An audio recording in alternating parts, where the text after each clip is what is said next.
How's it going, guys? Cody back again, dropping yet another video. Right, guys, this is a story on the BBC News website, link in the description below, like I always do, about the dreaded coronavirus. Gonna read the story, gonna do my bit at the end. Headline reads, Coronavirus, emergency plan for prisons in England and Wales. The government is drawing up emergency plans to avoid disruption in England's prisons, with unions saying prison officers face unprecedented challenges. Prison staff will be offered bonuses to cover shortages, and staff could be redeployed to cover frontline services. A number of inmates died during unrest at several Italian prisons last week after visits were suspended.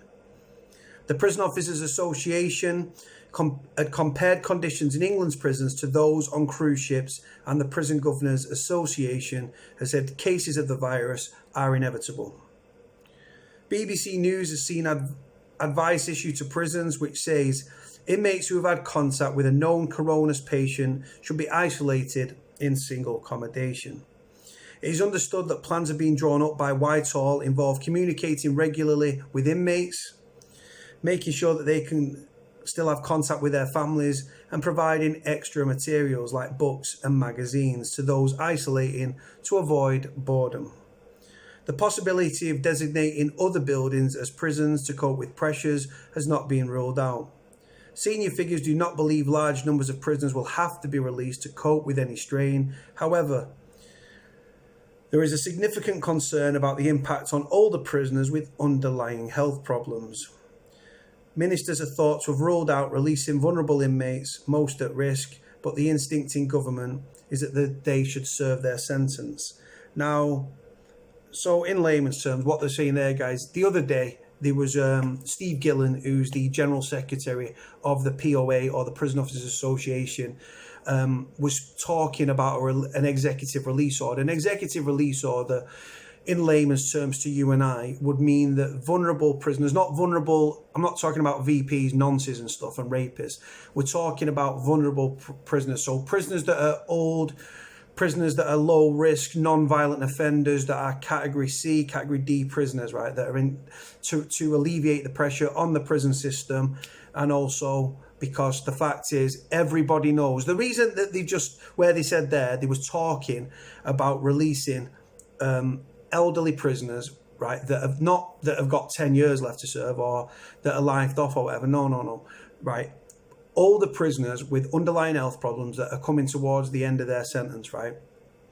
But they've now ruled that out. But the thing is, for me, that what they're saying there, if you take it, if you pick the bones out of it, what they're ultimately saying is coronavirus, well, it's already landed in prisons. We had a prison officer at High Down in Surrey.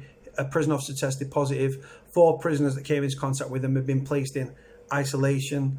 Then a former prison officer at a prison in London reached out to me to tell me that an officer called Samad, who works at Wormwood Scrubs, he'd shown symptoms of coronavirus, and he was sent home and he has to self-isolate.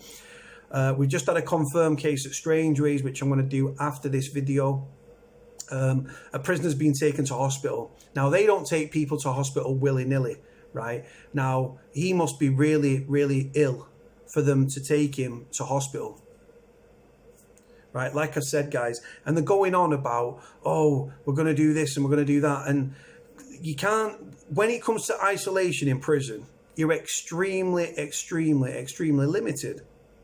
Like I said, you've got a healthcare wing. That's all fine and dandy, but when you've got prisoners keeling over, overdosing on synthetic cannabis or spice, formerly known as legal highs, right?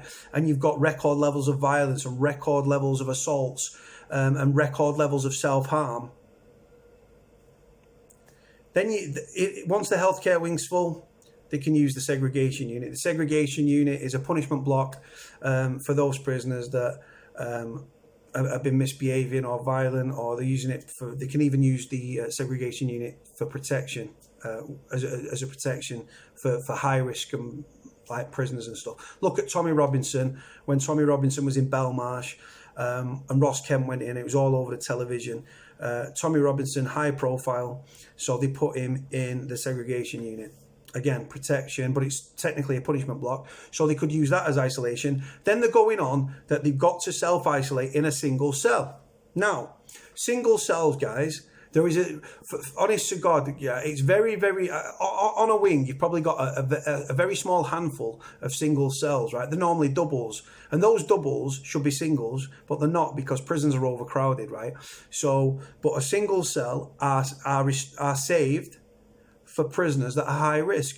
This is the dilemma, right? You've got a single cell, you've got a high risk prisoner that if he shares a pad with somebody, he might have told the nurse he might be psychotic or mentally ill, or he's just a loose cannon, right? And he says to the nurse or the doctor, if I'm placed with someone, I'm going to stab him up, I'm going to kill him, right? They can't then put that prisoner in a double cell, because if he kills his pad mate, it's on the prison, you understand? So then you've got someone that's contracted coronavirus. So, like I said, a high risk prisoner is just mandatory that they get a single cell. It just goes down that way. So they're extremely limited, right, to what they can do with prisoners that have contracted coronavirus. Now, like I've said, we had so far officially, prisons are in denial and trying to keep this all hush hush. But so far, an officer in Highdown he's been sent home and he's self-isolating. He was confirmed as having the coronavirus. We've had a prisoner at Strangeways, my former prison, that's been sent to hospital that's contracted coronavirus, right? It's scary times for prisoners, families and prison officers, right? Like I've said, and what worries me genuinely is that they're going to eventually stop. For me now, it's a matter of time before prison visits become closed visits, right? Because there's not as many pods, or they're known as the bubble, right? It's not like a big visiting hall, it's a smaller space, right? There's not like you've got a few cells where you can do closed visits. Closed visits, again, are a punishment visit. If you've ever seen an American film and they've got the glass partition, right? That's how you'd have your visit. No physical contact, floor to ceiling, right? You cannot come into contact with your loved one. You can touch the glass and they can touch the glass.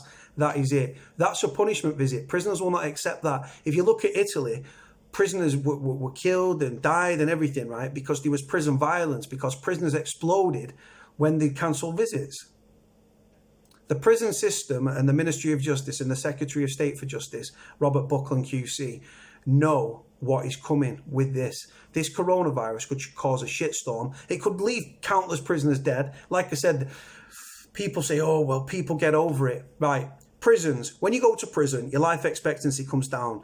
If you're a 35-year-old on the out, right, and then or a 35-year-old on the in, right, when you're inside prison, because of the way the prison is, the false light, the vitamin D deficiencies, dirty prisons, dilapidated, run down, decrepit, a lot of these prisons, right, prisons are breeding grounds for virus and infections, right? When I was in prison, I had my Hep B vaccination. When you're in prison, you can pick up, like I say, everything from verrucas to scabies, and when there's a virus or something like that, or a flu-like symptoms, right? At Forest Bank, at Strangeways we didn't have one, but at Forest Bank we did. It was like an AC thing on the wing, right? But it's not an air conditioning unit, and all it is to recycle the air. And do you think that these machines that are recycling air and pumping air out and pumping air in and pumping air out, right? Do you think that they've got like some magical thing that can catch these microscopic virus, like molecules and whatever they're called, right? No, absolutely not, right? And prisons live in close proximity on overcrowded wings in cramped cells, right?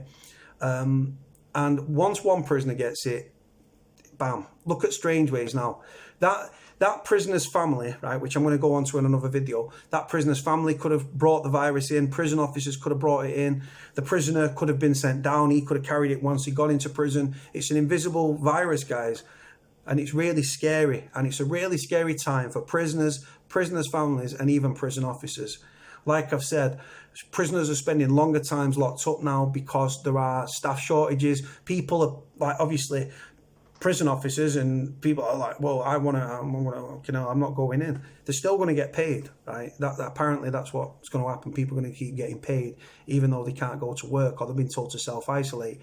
But the thing is with a prison, it's not like a business where you can just close the business down and send everybody home. is a prison, right? Prison officers have got to keep going in, because if they don't, prisoners are just going to be locked behind the door around the clock, which is happening. Prisoners are spending longer time behind the door right now because of this virus. Staff shortages, that's what they're saying. Then what will end up happening?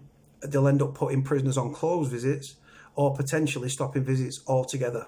How do you think prisoners, guys, are going to react to that news? Prison visits are an integral part of keeping a prisoner's head on his shoulders. If prisoners die in prison as well, every prisoner that dies in prison, they'll get 3 or 4 grand from the government, the families will, to bury them. Now that comes as no comfort to the family at all, but it could hit the MOJ in the pocket. But the facts are, when we're worrying about old people, and rightfully so, right? Old people are amazing people, like, have lived long lives and stuff. They've got weak immune systems, babies, pregnant women. But prisoners, right, when they're in the system, you get underlying health problems. You don't develop, your health goes down a lot faster in prison than it would on the out. Trust me when I tell you. You're breathing in recycled air, false lights, quality of food. Prison healthcare, by the way, is absolutely piss poor in our prisons. It's shocking. And like I said, what flows from that are prisoners leaving prison in body bags. Now, simply put, prison is the lowest rung on the welfare ladder. Anyway, guys, I waffled on long enough. Link in the description below. Like, comment, subscribe. If you know anything about the coronavirus from within inside the prison, or you've got a loved one that's in prison, anything, paperwork, any proof or anything, please try and send it me, guys, and I will send it to the relevant media departments and stuff. I'm going to leave it there, guys. Like, comment, subscribe. Stay safe. Cody out.